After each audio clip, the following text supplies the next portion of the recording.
Good morning. 12th science class हम chemistry के अंदर विलियन नामक लेसन पढ़ रहे हैं और इसमें आज हम एक नया टॉपिक चालू करेंगे, अणुसंख्यक गुणधर्म। अणुसंख्यक गुणधर्म में 3-4 चीजें आती है। वाष्प दाब में आपेक्षिक अवनमन, क्वथनांक में उन्नयन और हिमांक में अवनमन। और लास्ट जो टॉपिक है वो है परासरण दाब। तो परासरण दाब का अध्ययन तो अपन ने कर रखा है। परासरण क्या होता है, विसरण क्या होता है, परासरण दाब क्या है। तो हम स्टार्ट करते हैं अणुसंख्यक गुणधर्म कि अणुसंख्यक गुणधर्म क्या होते हैं। देखो नाम से पता लग रहा है कि गुणधर्म मतलब गुणों की बात की जा रही है और जो विलियन के गुण हैं ये संख्या पर निर्भर करेंगे। और किसकी संख्या पर, अणुओं की संख्या पर। तो क्या कह सकते हैं, विलियन के ऐसे गुणधर्म जो विलियन में उपस्थित विलेय पदार्थ के अणुओं की संख्या पर निर्भर करते हैं। अणुओं की संख्या मतलब मोल की संख्या हो सकती है।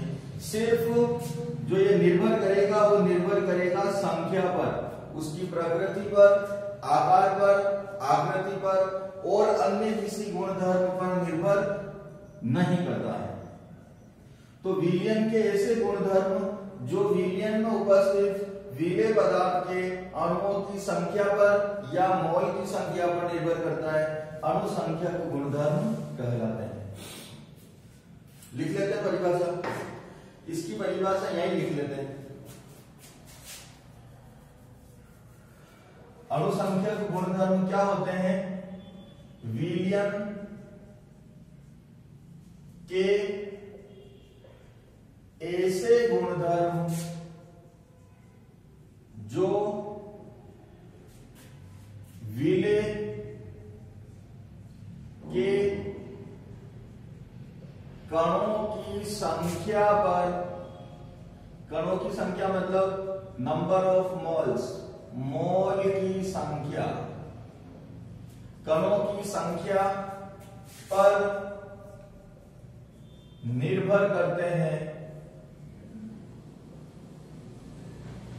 अणुसंख्यक गुणधर्म, अणुसंख्यक गुणधर्म कहलाते हैं। ये गुणधर्म विलियन की आकृति, आकार, प्रकृति व अन्य गुणों पर, अन्य गुणों पर निर्भर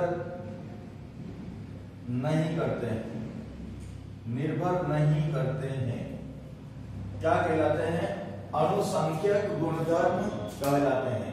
विलियन के ऐसे गुणधर्म जो विलियन में उपस्थित विलेय पदार्थ के कणों की संख्या पर निर्भर करते हैं।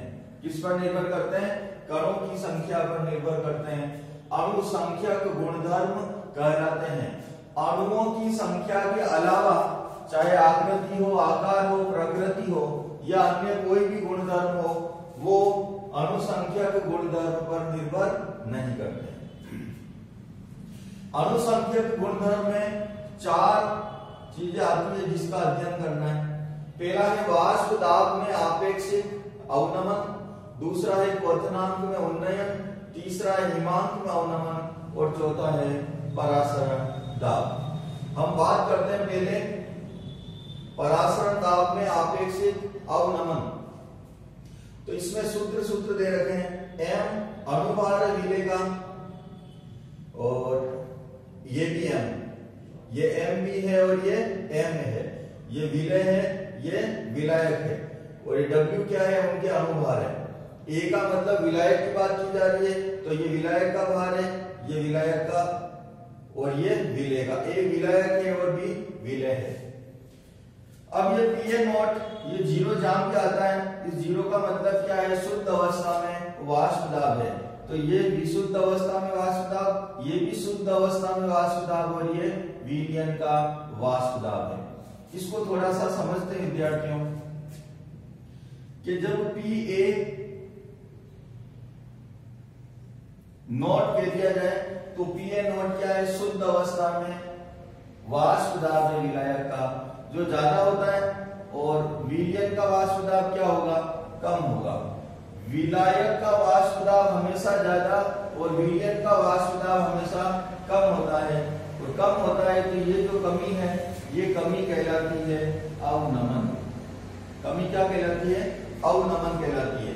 और इसमें किसका ऊपर, शुद्ध अवस्था में वाष्प दाब है, इसमें अगर इनका भाग लगा दिया जाए अवनमन का तो इसको कहते हैं आपेक्षिक अवनमन। कौन सा अवनमन है, आपेक्षिक अवनमन। तो ये तो क्या हो गया, शुद्ध अवस्था में विलायक का वाष्प दाब, ये विलयन का वाष्प दाब, और दोनों का अंतर क्या कहलाता है, अवनमन। और PA नोट का अगर भाग लगा दे तो क्या कहलाता है, ये आपेक्षिक अवनमन। तो पराशर दाब में आपेक्षिक अवनमन अगर याद करना है तो उसका सूत्र ये होता है। दूसरे नंबर पर है उन्नयन। अवनमन का मतलब होता है कमी और उन्नयन का मतलब होता है बढ़ोतरी। तो जब क्वथनांक किसे कहते हैं विद्यार्थियों, पहले बात करें अपन क्वथनांक की, तो वह तापमान जिस पर किसी भी द्रव का वाष्प दाब वायुमंडलीय दाब के बराबर हो जाता है तो वो कहलाता है क्वथनांक।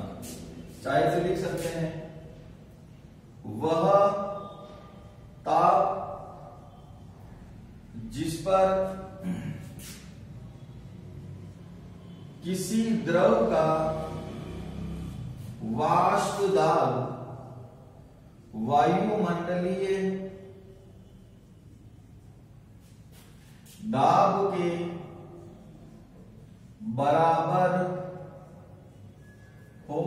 बराबर हो जाता है वह ताप क्वथनांक कहलाता है। वह तापमान जिस पर किसी द्रव का वाष्प दाब किसके बराबर हो जाए, वायुमंडलीय दाब के बराबर हो जाता है तो वह ताप क्या कहलाता है, क्वथनांक। उन्नयन, ये ताप क्या कहलाता है, क्वथनांक या बॉइलिंग पॉइंट। इसका जो सूत्र डेल्टा टीबी बराबर केबी इंटू एम, ये डेल्टा टीबी क्या है, क्वथनांक उन्नयन है। क्वथनांक में उन्नयन कितनी वृद्धि हो रही है, तो क्वथनांक उन्नयन किसके बराबर होता है, केबी और एम के गुणनफल के बराबर होता है। जहां केबी क्या है, मोलर क्वथनांक उन्नयन स्थिरांक है, एक स्थिरांक है, और एम क्या है, मोलरता। एम क्या होती है, मोलरता होती है। इन दोनों का गुणनफल किसके बराबर होता है, क्वथनांक उन्नयन के बराबर होता है। इसके बाद तीसरे नंबर पर आता है हिमांक अवनमन। हिमांक अवनमन का मतलब क्या है, वह तापमान जिस पर पदार्थ की ठोस तथा द्रव दोनों अवस्थाओं का वाष्प दाब क्या हो जाता है, समान हो जाता है। नॉर्मली द्रव अवस्था का वाष्प दाब अलग होता है, ठोस अवस्था का वाष्प दाब अलग होता है। लेकिन वह मान लो किसी द्रव को हम गर्म कर रहे हैं तो गर्म करेंगे तो वो गैस अवस्था में जाएगा, और ठोस को अपन गर्म करेंगे तो किसमें आएगा, द्रव अवस्था में आएगा।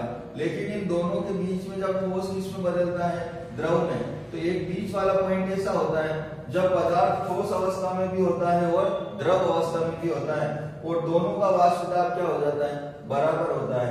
वही अवस्था क्या कहलाती है, हिमांक कहलाती है। नॉर्मली हिमांक का मतलब क्या होता है, जमना। वह ताप जिस पर किसी पदार्थ की ठोस तथा द्रव दोनों अवस्थाओं का वाष्प दाब क्या होता है, समान, वो अवस्था हिमांक अवनमन है। जब किसी अवाष्पशील पदार्थ को, कौन सा पदार्थ है ये, अवाष्पशील पदार्थ को विलायक में घोलते हैं तो विलयन का वाष्प दाब क्या हो जाता है, कम हो जाता है। और विद्यार्थी अगर आपको याद हो तो पिछली क्लासों में हमने पढ़ा था कि शुद्ध विलायक का वाष्प दाब हमेशा ज्यादा होता है और विलयन का वाष्प दाब कम होता है। तो विलयन का जो वाष्प दाब है ये क्या हो जाता है, कम। जब हम अवाष्पशील पदार्थ को किसमें घोलते हैं, विलायक में। इसका मतलब विलायक का वाष्प दाब तो ज्यादा है, लेकिन इसमें जैसे ही हमने पदार्थ को घोला तो अब क्या बन गया, वो विलयन बन गया। तो विलायक का वाष्प दाब तो हमेशा ज्यादा, लेकिन जो विलयन बनता है उसका वाष्प दाब क्या हो जाता है, कम हो जाता है। इसलिए जो विलयन है विलायक से कम ताप पर ही जमने लगता है, या यूं कहें कि विलयन का जो हिमांक है वो विलायक से क्या हो जाता है, कम हो जाता है। जैसा कि ये सूत्र बड़ा बनना है, डेल्टा टीवी बराबर केबी इंटू एम। इसी तरीके से ये सूत्र है, यहाँ डेल्टा टी ताप की बात हो रही है, यहाँ डेल्टा टी ये भी ताप की बात हो रही है। बी का मतलब बॉइलिंग पॉइंट था, इसलिए डेल्टा टी भी लिखा, और यहाँ डेल्टा टी एफ है। क्या है ये, एफ का मतलब फ्रीजिंग पॉइंट है, हिमांक की बात हो रही है।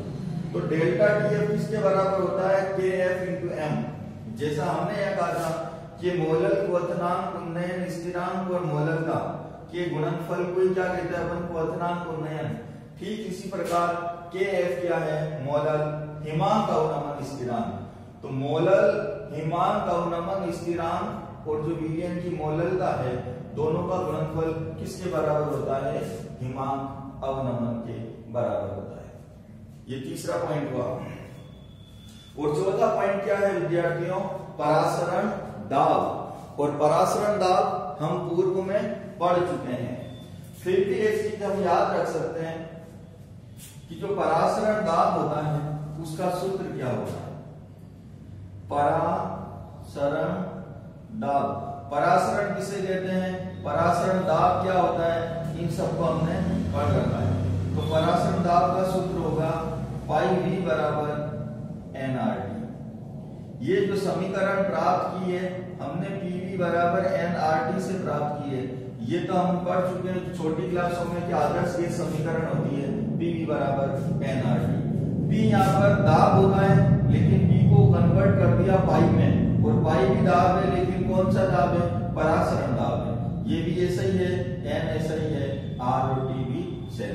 तो परासरण दाब का सूत्र क्या हो सकता है, पाई V बराबर एन आर टी। तो पाई का मान अगर निकाले तो n upon V R T लिख सकते हैं, ये एक सूत्र है। तो इस प्रकार हमने आज अणुसंख्यक गुणधर्मों का अध्ययन किया है। बाकी शेष अगली क्लास में। धन्यवाद।